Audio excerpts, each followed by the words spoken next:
Hi everyone, today I wanted to talk about patterning. So in this series of videos, I'm going to sort of take you from the start to the finish of the stained glass process.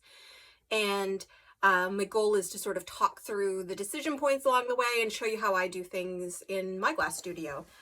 So with patterning, I'm going to show you my giant box of patterns. So I clearly tend to reuse my patterns over and over and over again. For anyone that is making stained glass to sell, that's pretty normal.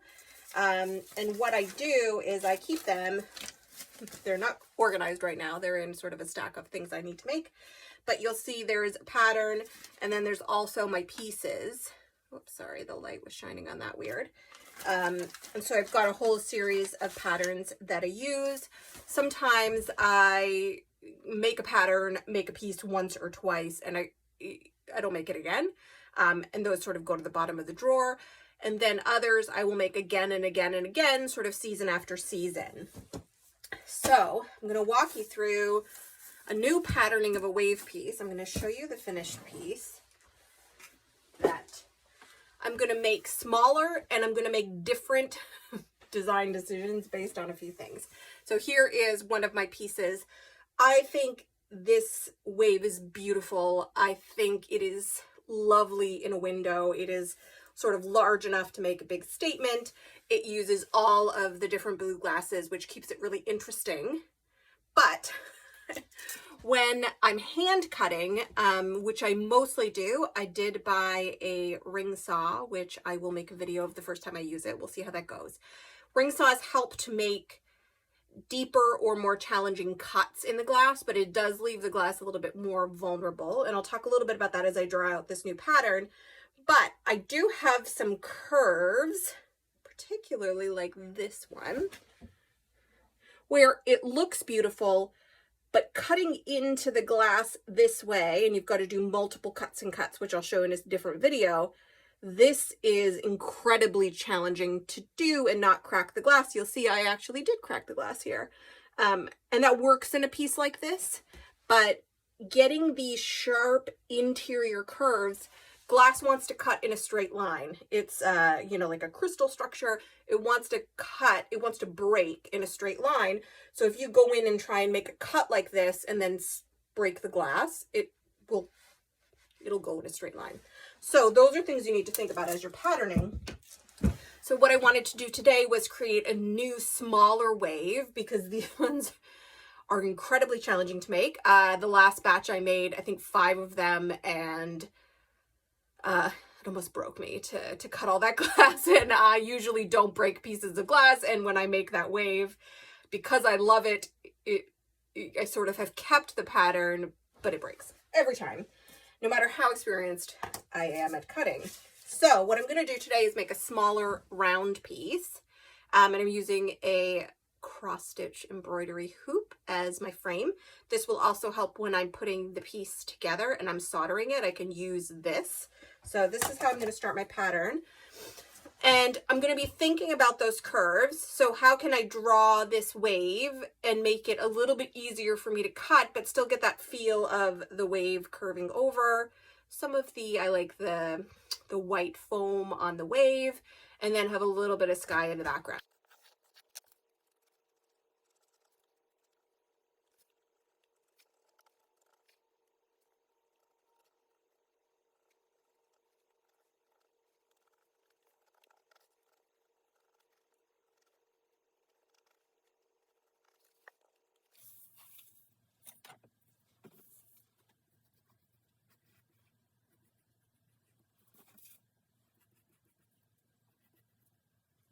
You'll see I have sketched out, I initially started with the swoop.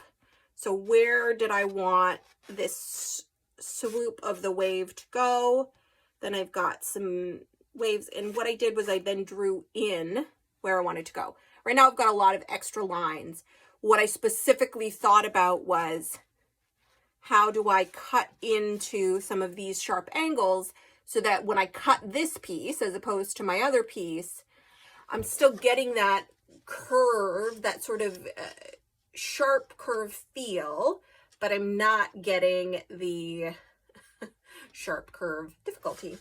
So that's what I've got. Now what I'm going to do is go over it with Sharpie so that I can use the light box to cover it. I'm also going to number the pieces once I sort of have it done.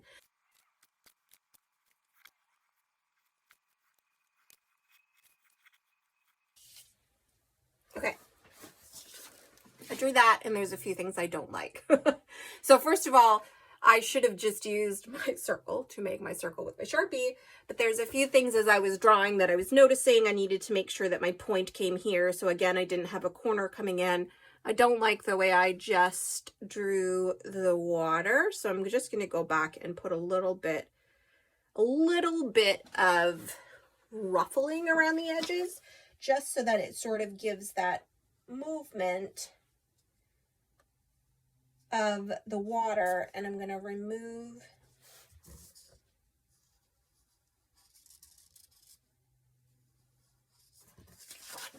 I'm removing this line here. Now, sometimes the first time I draw it out and sort of do it with my pencil, don't have these types of things that I care about, but I find when you're putting the Sharpie on, you tend to see these things a little bit more clearly, and I'll adjust them as I go, which is fine.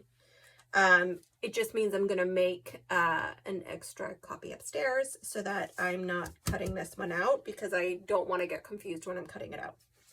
Okay, next thing I'm going to do is I'm going to number the pieces, because that makes it 150 times easier to put your piece together once you have cut it out and done that. I tend to try to number my pieces in a theme. So for this one, I'll number my wave first, then I'll do my white foam, and then I'll do, there's actually 2 pieces of clear that I will put in. And that just helps me when I'm cutting and organizing, because I'll cut by color usually, sort of keep everything together. So I'm going to start here in the middle, and I'm just going to number my pieces.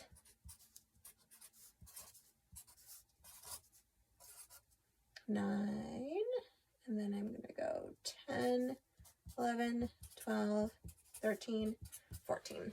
So there's 14 pieces on this new piece I'm making, which is a lot fewer than there are in this. I think there's about 32 or 33 on the big piece, but it should give me the same look and feel, but also be more accessible because it'll be a little bit smaller in the window. And so people with smaller windows or a smaller space, this will work for them. So I'll have both versions to do.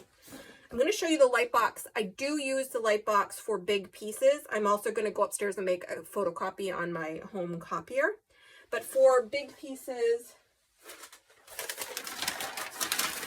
like this piece, it's not going to fit on my home copier. And so I will use a light box to make a second copy that I can cut out and use pieces of. So, you may be wondering why I'm using a Sharpie. It's not just to use for the light box. Foil on your pieces takes up some space. So I have a special pair of scissors that I'll show you guys, but essentially you're cutting away all of that Sharpie mark, or most of it. It tends to be just about the right width. You're cutting it away because your pieces, you want to cut them smaller than this, because when you put the foil on it, if you kept all the pieces exactly so they fit snug within this frame, what's going to happen is that your piece is going to grow, and when I put the foil on and I go to solder, it would not fit in this space. So I've got this genius little light box. Light boxes can cost a lot of money. They are very helpful for photography, of stained glass, of really dealing with a big piece. At the studio I used to work at, there was a very, very large one, and it was helpful. But honestly, in my home studio, that is expensive, and it takes a lot of space, both of which I am trying to economize. So I literally have this little LED. It's got a few different settings. I put my picture on here, and I put my other picture on top, and you'll be able to see, I can see it through, and I can go ahead and make a copy, which I will do now, and I will speed up very fast. And I'm going to use this time to do this first part.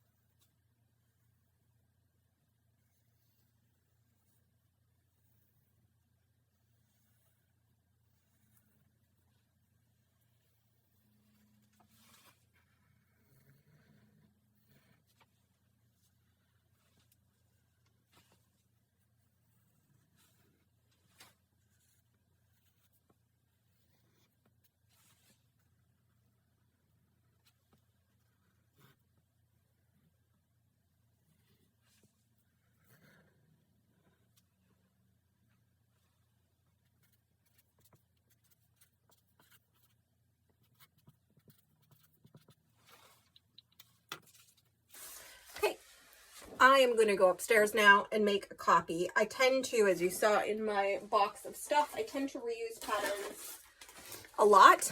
And sometimes, like my poppies, which I just love, you will see this piece of paper has seen better days. And so I will make a few copies. I'm going to make one copy to cut out. I actually may cut this one out because it's slightly thicker paper. I'm going to make several copies just so to keep with the pattern in case I ruin one. I've got another one and I don't need to start from scratch. So I'm going to run upstairs and do that. Then we'll come back and cut it out. And then at the end of this video, you can follow along in the series, and I'll go to placing the pattern on the glass, and then we'll go to cutting the glass. We will do grinding and finishing of the glass, foiling. I'll probably do grinding and foiling in one video because, again, I do that on my couch, so I'll just show you a few pieces. It's very easy to do. And then we'll do soldering as a different video, and finishing, polishing, and getting it ready as the last video.